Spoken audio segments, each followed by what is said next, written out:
Hey there, I hope you're doing well.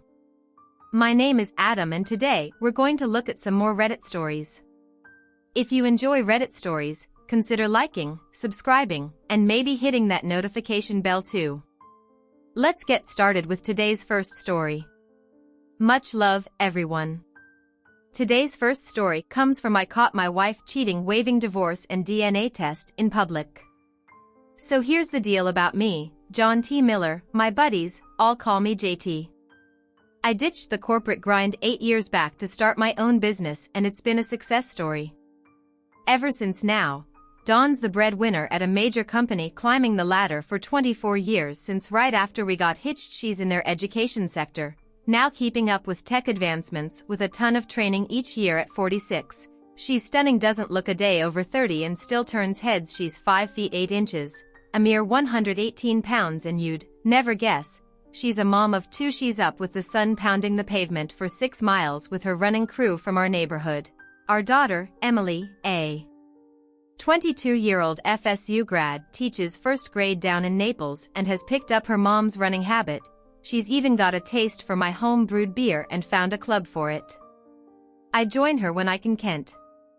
Our son is wrapping up his last year at UF, eyeing a spot in my company, but I've told him he's got to get some outside experience. First, 5 years, minimum. Dawn's not into beer, hates the smell when I'm brewing. That's why I time my batches for when she's on her work trips. She's off in Dallas now, so I'm crafting an English brown ale. Back home life seemed too good to be true, and boy was I about to find out just how true that was. A buddy from my beer club, Bobby, needed a lift from the airport. Easy enough, right? But as I waited in baggage claim, I spotted some of Dawn's colleagues. Odd, Dawn wasn't with them, so I called her office line, something I hadn't done in ages. Her voicemail confirmed she was supposed to be in Dallas, but here were her colleagues without her. Puzzled, I met up with Bobby, shared my confusion, and he suggested I get in touch with Steve, another club member who happens to be a detective. Before ringing Steve, I tried Dawn, playing it cool. She fed me some line about having to stay behind for work, but it didn't add up. I ended up calling Steve. Despite the late hour, I didn't beat around the bush, told him straight that I thought Dawn was playing me for a fool. He promised to help after I explained the whole airport situation and Dawn's fishy voicemail. I had this sinking feeling that my happy life was just an illusion, so I had this chat with Steve, a detective buddy of mine from the beer club, about the whole Dawn situation. I laid it all out for him. Her travel schedule, her routine when she gets back, and my gut feeling that something was off. Steve figured there might be something fishy going on too, and he pointed me to a private investigator, Frank Jones, to dig deeper. The next day, Frank gives me a ring and we go over everything. He's straight with me, asking if I'm sure I want to uncover what's potentially a messy situation. Do I want to know the truth, no matter what? How far back should he look, and am I ready to face whatever comes out of this? It hit me hard, but I was adamant I needed to know if I'd been played for a sucker, no matter what it took or what it would cost. So Frank's going to get someone in Dallas to shadow Dawn, and his team will snoop around the training schedules and touch base with those instructors from the airport. Meanwhile, he tells me to play detective at home. I'm not sure what I'm looking for, but I start with Dawn's dresser. Nothing unusual there. Her closet's next, packed with boxes, but I decide to hit the bathroom first again. Nothing stands out back in the closet. I go through her clothes. Shoebox is everything, but there's nothing that screams secret affair or anything weird. It's like looking for a needle in a haystack without knowing if there's even a needle to find. After turning my place upside down, the master bedroom, guest room, den, garage, and even the attic, I was no closer to the truth. That's when Frank showed up loaded with spy gear. We rigged the house with cameras and recorders, turned Dawn's car into a tracking device, and then kicked back with a cold one while Frank filled me in. Turns out, teaching gigs are all over the place. Sometimes 3 days, other times 5. The Dallas class, a 3-day stint. Her colleagues, Tom, Paul, and Bev, they all flew back on Wednesday night. No fuss. Dawn's supposed to be just teaching, not handling any of the classroom grunt work. As I sat there boiling with rage, I remembered something my dad used to say about keeping your cool, but man, it's tough. Dawn's been feeding me lies and I'm determined to see her face. The music the house searched turned up zilch, except for the fact that always rushed to wash her clothes as soon as she got back. That struck us as odd. We hatched a plan. Frank would grab Dawn's luggage at the airport and I'd find a way to bust the washing machine so it wouldn't start up right away. Frank, headed out promising his Dallas buddy, was on Dawn's trail and would report back pronto. I couldn't stomach the thought of sleeping in our bed, so I crashed in Kent's room, tossing and turning all night. Next morning, I stuck to my usual routine, hit the office to clear my head. Frank buzzed me around lunchtime, and we planned a rendezvous at my place.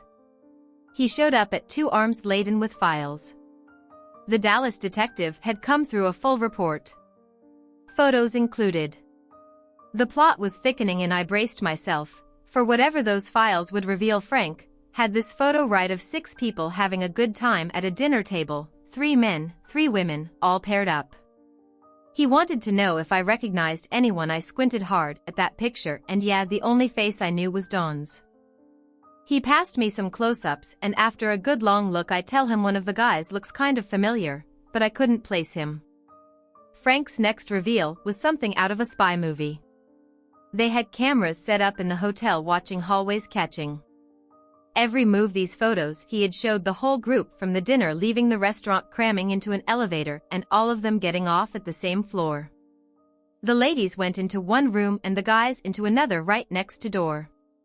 Come Friday morning, there's a snapshot of 2 women leaving one room, 2 men the other, and then all of them breezing through the lobby and out the door. They looked like colleagues or maybe old pals, nothing shady. After hitting up a nearby restaurant, they all settle their own tabs and head back to the hotel to grab their stuff and check out. Frank's looking at me like he's about to drop a bombshell, asking if I'm dead. Sure, I want the full Monty without skipping a beat. I tell him to lay it on me. He's got another 5 and, as he walks me through it, the Dallas crew had gone into those rooms with the cleaners filming the whole 9 yards. Here's the kicker, those 2 rooms, they're connected. They swiped the sheets for DNA, collected, used glasses for prints and dug through the trash. I'm bracing myself for whatever those tests are going to say. The waiting's the hardest part, knowing that these bits and pieces could piece together a picture of Dawn I never wanted to see. The Dallas Pike gave us the rundown. Those hotel rooms were a mess, a clear sign of a wild night. We're talking about all 4 beds used and stained. The air thick with the scent of Z. We're waiting on lab tests to confirm the details, but in my gut I already knew Dawn was more than just a bystander. It felt like a punch to the gut realizing the woman I married could betray me like this. So, what's next? Dawn's coming home tonight and first things first, we've got to sabotage the washing machine. That's our move to keep her from washing away any evidence. It felt kind of good getting my hands dirty, cutting the wire, a distraction, maybe to cool the boiling anger back in the kitchen. Frank's getting DNA samples, mine, the kids, and he's digging through Dawn's hairbrush when he asks for hair from the kids. A chill runs down my spine. Could it be he's just crossing off items on a checklist, but the thought of my kids not being mine? That's another level of betrayal. We've got baby hair clippings saved up, 1 from each kid should do the trick. Frank's got another plan, nab Dawn's luggage at the airport, buy us some time with her bag missing. She'll be late, wrapped up in reporting it. That gives me space to get my head straight and then the real act begins. Can I hug her, kiss her, sit through her stories like nothing's wrong? Can I take her out, sleep with her, all while knowing what I know? It's a performance that might need to last months, while Frank's team does their thing unraveling Dawn's secrets? Could I pull it off? Could I live with the lies? The facade just to get to the truth. I told Frank, yeah, I'll do it. I have to. The truth is all that matters now, no matter how long it takes or how much it hurts. Frank's wheels were turning. He had a plan. He wondered if I could head out on a business trip, something to throw Dawn off, maybe even catch her in the act. If she was messing around, I thought about it, and then it clicked. I could visit a longtime client in St. Louis, tell Dawn I'd be gone from Monday to Thursday, make it sound routine. Why the trip? I asked. Frank laid it out with me. Out of town. Dawn might feel free to slip up especially if she's been having her secret fun on the side, and since we've got no ears in her office. Frank wants to bug something she always has on her. I'm drawing blanks until it hits me. Her briefcase. It's not ideal, but it's something. Frank hands me a tiny bug to plant later that night. As Frank heads out, he drops one last task on me. Check Dawn's underwear for any signs. Stay cool. He reminds me I'm trying, but it's like a high-wire act. I'm out on the deck nursing a porter, trying to piece together anything else that might have been off about Dawn aside from her laundry routine.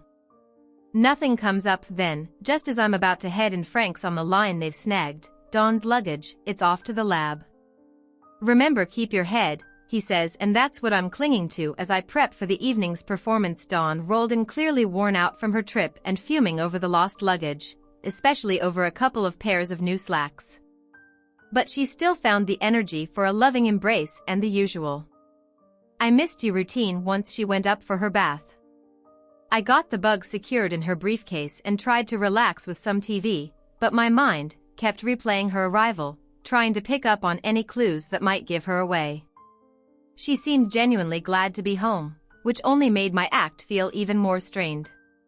I've got to get better at this deception game, or she'll read me like an open book. Pushing those thoughts aside, I got ready for bed, where we'd end up tangled in each other's arms. The usual post-trip ritual come Saturday morning.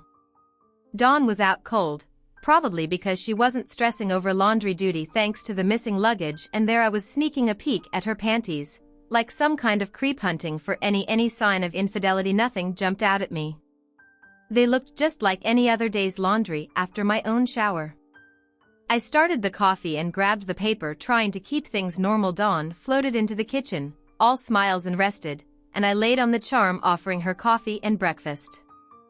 She joked about her luggage and I had to chuckle along with breakfast done.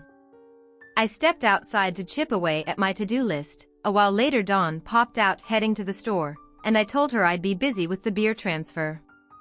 It's all about maintaining the usual routine, even when everything feels like it's hanging by a thread. Dinner at our usual Italian spot was like a scene from a movie where the lead characters are pretending everything's normal. We chatted about her trip, my upcoming St. Louis run, and the lost luggage, which she half hoped would stay lost just for the excuse to shop for more, except for those new slacks. She liked. I played my part, talking up my latest homebrew venture after dinner. It was like any other evening before a business trip. The drive to St. Louis was my time to think, and while I usually ponder over business matters, this time Dawn was the only thing on my mind.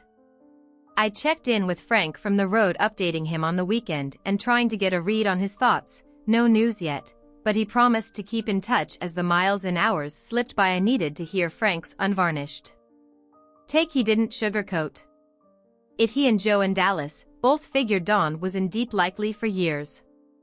It wasn't just a one-time thing. These people knew each other too, well, their casual demeanor, the way they handled themselves. It all pointed to a long-standing affair. Frank said that, outside those hotel rooms, the six of them were just friends, but once the doors closed, it was a different story. They knew how to keep up appearances, and that's what stung the most. It was a long-term act, and I was none the wiser. The last bit of advice from Frank, was to make a call, decide what I was going to do about Dawn and this whole mess. That's when I reached out to my lawyer Mike for the contact details of the best divorce attorney around. I brought him up to speed and he said Dave Ford would be in touch. It's strange how life can take a turn. One day, you're sharing homebrew and dinner plans, and the next you're talking to divorce lawyers about the end of a marriage you once thought was bulletproof. Next, I called Mike Davidson, my attorney, and asked him for the name of the best divorce attorney in the state. I gave him a brief update, and he told me he would have Dave Ford call me. Checked into my hotel in St. Louis. The first made the routine call home to Dawn, letting her know I landed safely. Everything seemed normal, but beneath the surface I was arranging the pieces of a different game. I touched base with Fred about our golf plans, trying to maintain the ordinary pattern of a business trip. Frank rang me up later that night, checking in. I let him know that his and Dave Ford's reputation preceded them and that I was gearing up for whatever came next.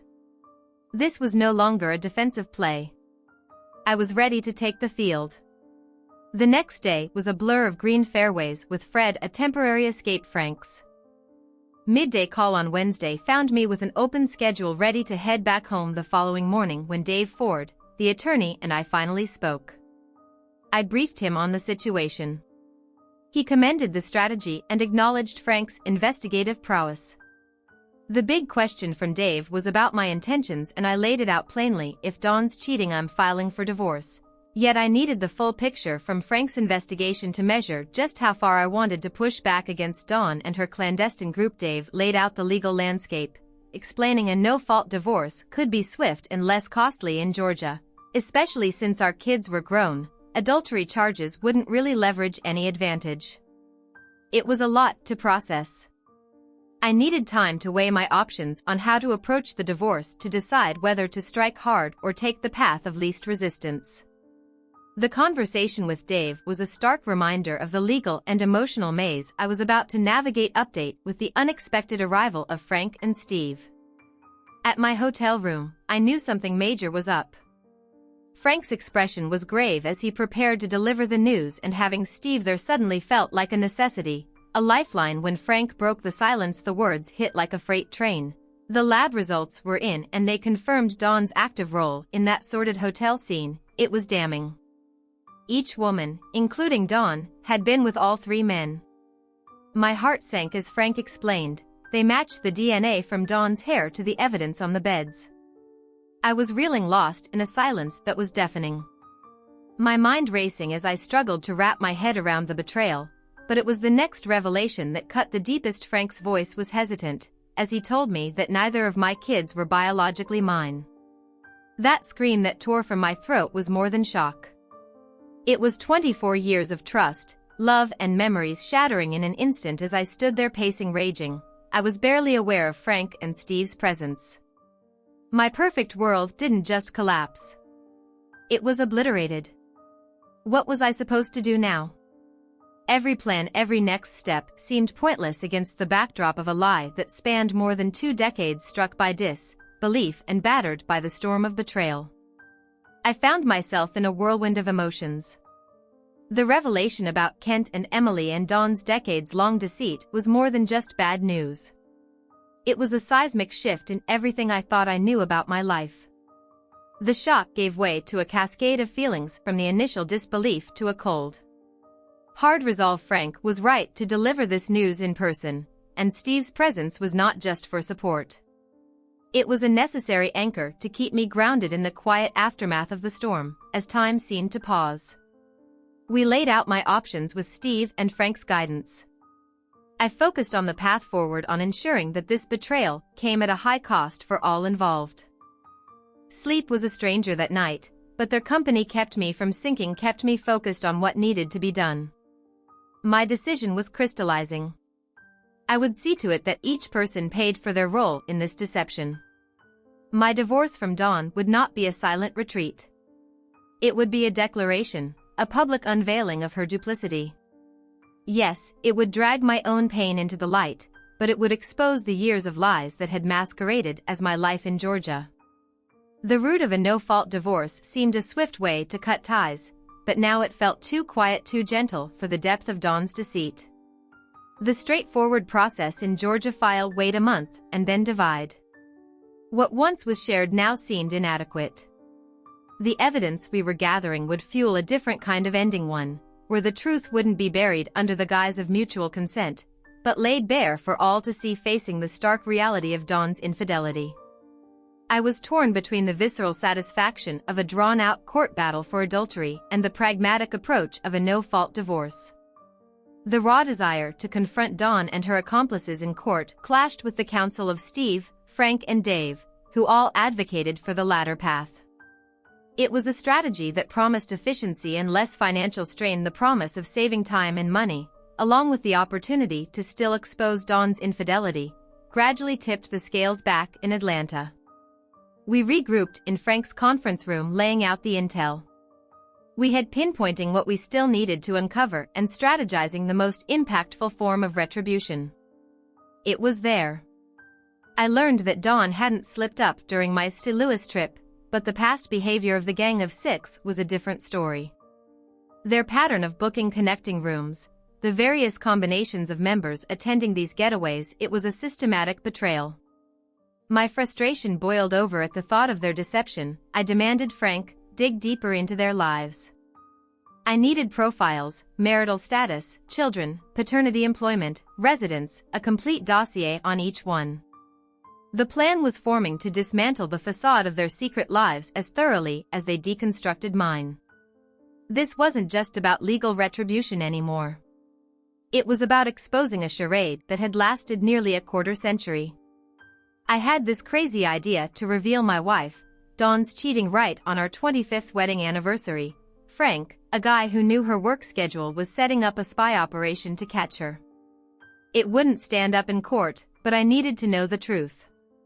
For myself. The perfect time for the big reveal was coming up.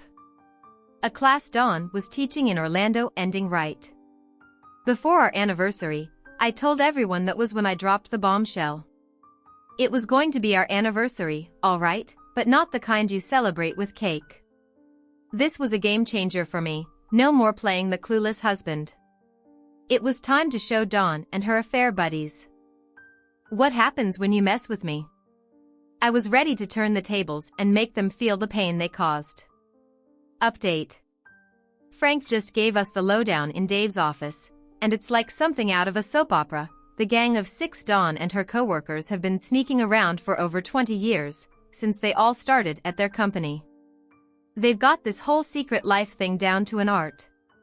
They recently had this work class in Washington, D.C., right? And Frank's team figured out their sneaky plan. Dawn and this guy Henry had rooms next to each other.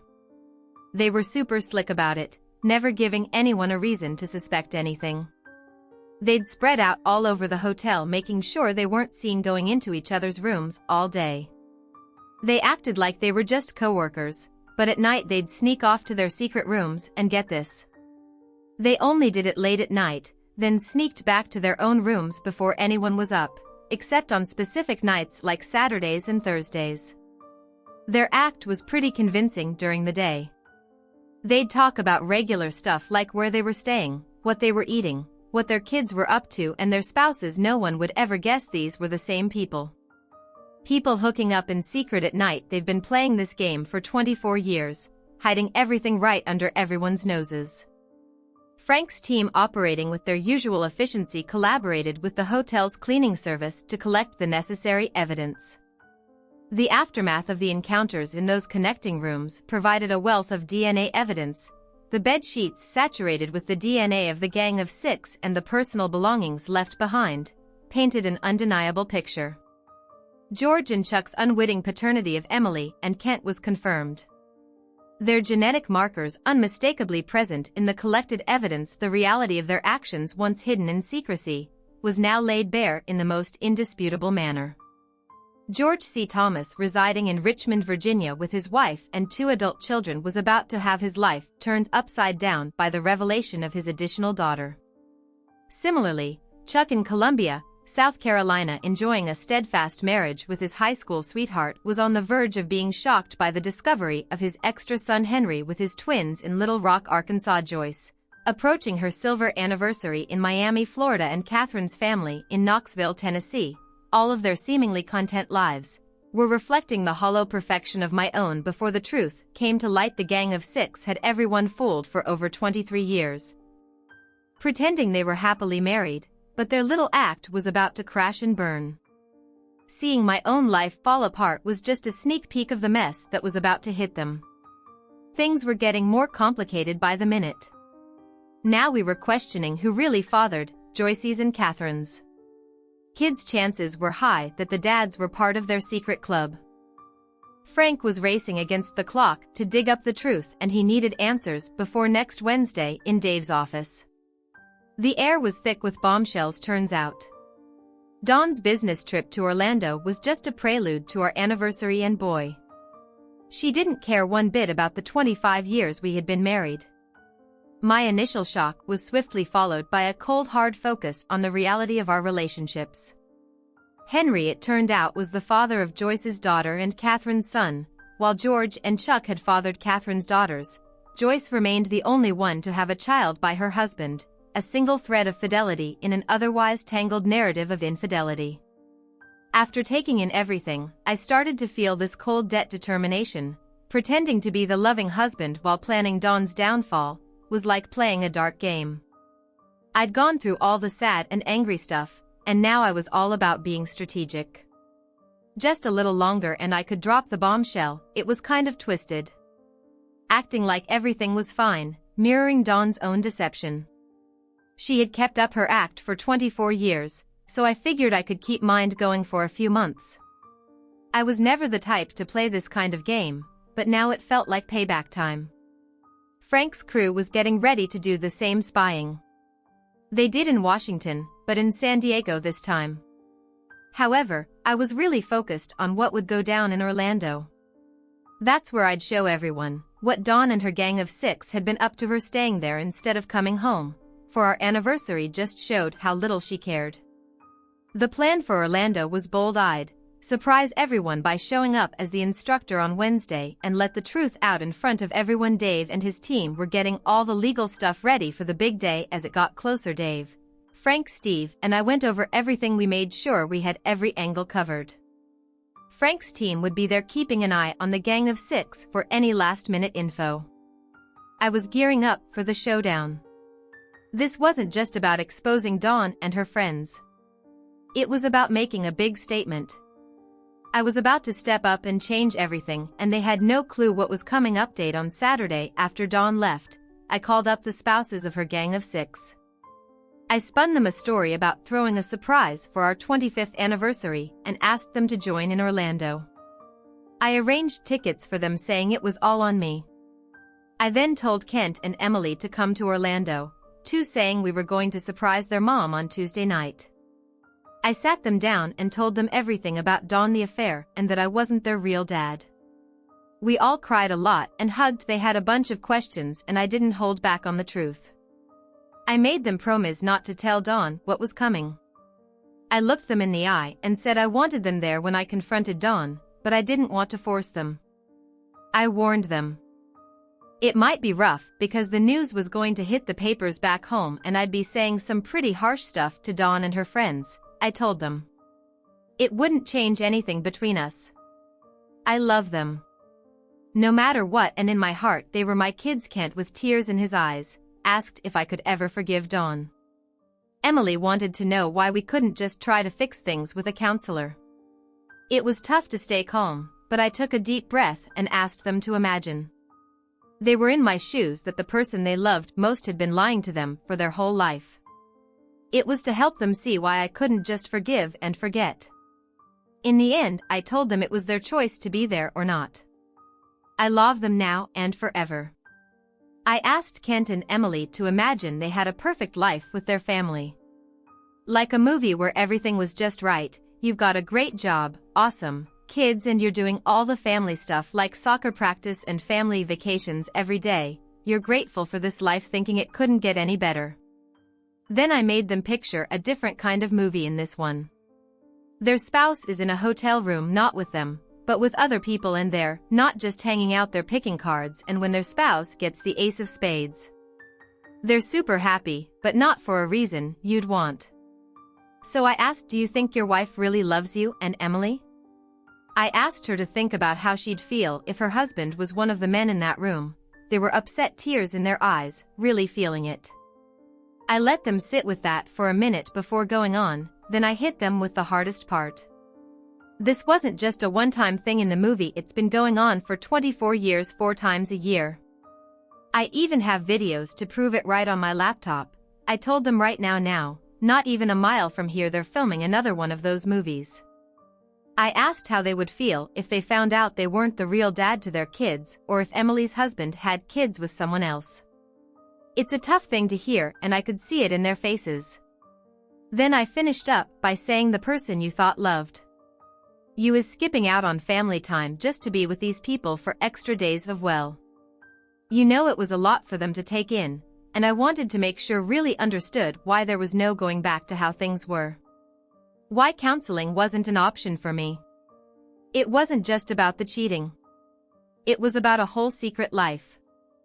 I explained to Kent and Emily how their mom would stay 2 extra days just for ZX and then need a whole day to recover before she could be with her family. How much love, respect, and care does that show for her family? I asked them. It was clear that Don's actions had hurt us all deeply, Kent fighting back tears. It admitted he hadn't seen it like that before. He realized that he wouldn't want to be treated like that by his wife, and he saw how much pain this had caused me. I love you, Dad, he said, still unsure if he could face the confrontation. Emily was firm. She was angry and ready to support me, telling Kent that he needed to stand by us too. Mom chose them over us, she said, and that seemed to make everything click for Kent. I was taken aback by her passion, her determination, and I felt an immense love for both of my kids. Emily was eager to know my plan for the next day. So I told her about inviting the gang of 6 spouses to what they think is a celebration of our 25th wedding anniversary. It's going to be a shock for them, and I plan to let them see all the evidence for themselves. And by the way, I added, you've got some half-siblings you might want to meet someday. I wanted Dawn's affair to come to light in the most impactful way, and for her and her friends to face the consequences of their actions directly from their own families. Final update: the other spouses from the gang of 6 came to the hotel and we all had a good lunch together, getting to know each other. Then, at 2 p.m. with Kent in tow, we headed to where Dawn's class was happening. Waiting for us in the hotel lobby were a lawyer from Dave's firm, a private investigator from Frank's team, and a guy to film everything that was about to go down. At 1:30, a florist dropped off the 25 red roses. I ordered Emily, and the other women thought they were pretty, but I could tell Emily was amped up and ready to go. I had to remind her to stay cool because I was the one in charge of how this was going to play out. We made our way to the meeting rooms at 245. Emily was raring to go. Kent was keeping close to her, and the other spouses were buzzing with anticipation. I walked into Dawn's classroom at 3:00 p.m. with the roses and the camera guy. JN was right behind me. Dawn's face turned as red as the roses when she saw me coming. I cracked a joke about it and the room laughed. Dawn put on a smile and introduced me to the class as JT, her loving husband, as I stood there in front of the class. I locked eyes with each member of the gang of 6, spread out as usual, a tactic of theirs to avoid suspicion. Turning back to Dawn, I started my speech about making the day memorable because of our upcoming 25th wedding anniversary. But before I could finish, Emily and the rest of the surprise group burst into the room. The photographer snapped a shot right then, catching the shock on Dawn's face and the pure panic on the faces of her affair group. I couldn't help but smile broadly as I watched the scene unfold. Emily, full of righteous fury, was taking charge, introducing Dawn to the spouses of her affair partners. I continued with my announcement, mentioning the upcoming company anniversary as well, making sure to highlight that Dawn and her colleagues had all started around the same time. I made a big show of the whole thing, with John capturing every moment on video, encouraging the guests to speak on camera later, taking a moment to breathe and calm my pounding heart. I took in the bewildered and frightened expressions of the gang of 6. The stage was set, and it was almost time for the grand reveal. George, Henry, Chuck, Joyce, Catherine, please come up and join us. I called out. The group made their way to the front of the room while the rest of the class applauded. Emily stood by my side, and I could tell she was ready for what was about to unfold. Taking Emily by the arm, I guided her over to George. Then I said, Emily, I'd like to introduce you to George Thomas, your biological father. Dawn turned pale and George's wife looked at me in disbelief, asking me to repeat what I had just said. George is Emily's biological father. I reiterated. George found his voice and questioned how I could be so sure. Extending my hand, the attorney placed 3 documents in it. Turning to George, I handed him the first document, explaining that it was a request for a court-ordered paternity test, then passing him the second document. I declared that I was suing him for 21 years of back child support and emotional trauma. Finally, I presented George with a copy of the lawsuit I was filing against his employer for failing to enforce the morality clause in his employment contract. I assured him that I already had DNA results from an independent lab confirming his biological connection to Dawn's, daughter, Emily, and the court-ordered test was merely a formality. Addressing George's wife, I added, "Don't worry. I have copies of all the evidence for you to use, as you see fit." The classroom erupted in chaos. The other spouses who had been unaware of the true purpose of the gathering were in shock. At least I was enjoying myself. Kent surprised me by stepping forward, standing tall, and nodding in acknowledgement. I felt a deep sense of pride in Kent at that moment, so we proceeded to Chuck, where I introduced him to his biological father in the same manner as Emily. I said, "Kent, I'd like to introduce you to your biological father, Charles Kent Nixon." The room fell silent when they heard Chuck's middle name, in the hush that followed. The attorney once again handed me some documents, which I went through with Chuck, just as I had with George. Chuck's wife also requested copies of the evidence for her use in the classroom. Things calmed down a bit, since most people thought the drama was just about Dawn and her 2 kids, but I had a bombshell ready for the rest of them. With Dawn crying in her chair, I got everyone's attention again.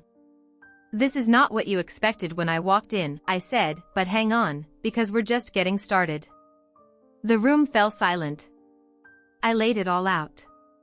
I told them about the Gang of Six and their 24-year history of hooking up during these classes. I broke down the parentage of all the kids involved, leaving no doubt about the web of lies and deceit. The room erupted into chaos as the reality of the situation hit everyone. I didn't go into all the messy details, but all the legal documents were handed out. The spouses got copies and the Gang of Six FA, the music right then and there. When I gave Dawn the divorce papers, I told her we were done. No calls, no coming home, and no trying to see me after everything settled down, and I was back in my hotel room. I thought about how it all went down. Emily had thrown off my plan when she wanted to confront her biological father right away. My carefully planned script was out the window, but in the end it didn't matter. I managed to let the Gang of Six know that they were exposed. I embarrassed them in front of everyone, and the truth was out. It was a hard, painful day, but it was also the beginning of closing a long, difficult chapter of my life, after serving them with legal papers and leaving them to face their furious partners. I started to feel a bit better about myself. Then a knock on my door brought me face to face with Emily and Kent. They had been looking after their mother, but now they were here with me, offering hugs and words of love. Emily, though angry and hurt, had the strength in her eyes. She told me she was taking Dawn home for a while, despite everything she felt. The pull of love and duty to her mother. Emily's strength was something new I saw in her. She was fiery and resolute, and I knew Dawn would be in capable hands with her. Kent, sharing his pain and love, asked to ride back with me, seeking some normalcy amidst the turmoil as Emily left to be with her mother, assuring me of her love. Kent stayed and we shared a few beers, a father and son, trying to find our footing on new ground. Update. It's been 5 years since the Gang of Six was exposed and their world came crashing down. They all got fired, went through divorces, and it seems like they're always trying to outrun their past every time they land a decent job. Their history seems to catch up and they're back to square one. They're working on mending fences with their kids. But from what I hear here, it's a long road ahead. Their exes want nothing to do with them, except maybe for the occasional financial support. After everything went down, I couldn't stay in our old house with all its memories. I checked into a hotel and started house hunting. Kent came back to Atlanta with me, but he didn't stick around long. He's doing great in Dallas, climbing the career ladder and enjoying life, though he's kept his distance from Dawn, only talking to her on the phone every now and then. Emily's more in touch with him and they chat. Often the aftermath of the Gang of Six has been tough, especially on the kids. Trust issues linger, and I wonder if Kent will ever settle down. Emily's been dealing with Dawn in her own way, taking no excuses or lies. We've all found support in others who've been through similar ordeals. The kids even bonded with their half-siblings, and we're planning a reunion in Nashville soon. It turns out Emily and Kent's names tie back to their biological fathers, which only added fuel to the fire when it all came out. Their relationship with Dawn is strained at best. As for me, I've moved on from Dawn. We settled our divorce quickly. She got the house and I secured trust for Emily and Kent with the money from George and Chuck. I didn't want their money, but I wanted them to feel the sting of their actions. I've been dating, hoping to find someone new to share life and love with. I believe in love and I'm waiting for the day I'll have grandkids to spoil life. Doesn't stop for anyone, and, despite the pain, you've got to keep going. Emily and Kent needed me and I needed to be there for them. Life goes on, and so do I. Looking forward to whatever comes next and always remembering that cheating never leads to anything. Good payback really is a well. You know. I'm going to turn this one over to you. What do you make of this situation? Share your thoughts in the comments below, and as always, a huge thank you from the bottom of my heart for getting involved in today's stories. Your love, support, and time mean the world to me. So, thank you so much for being part of this. I really appreciate your time. I'll see you in the next one. Take care and much love.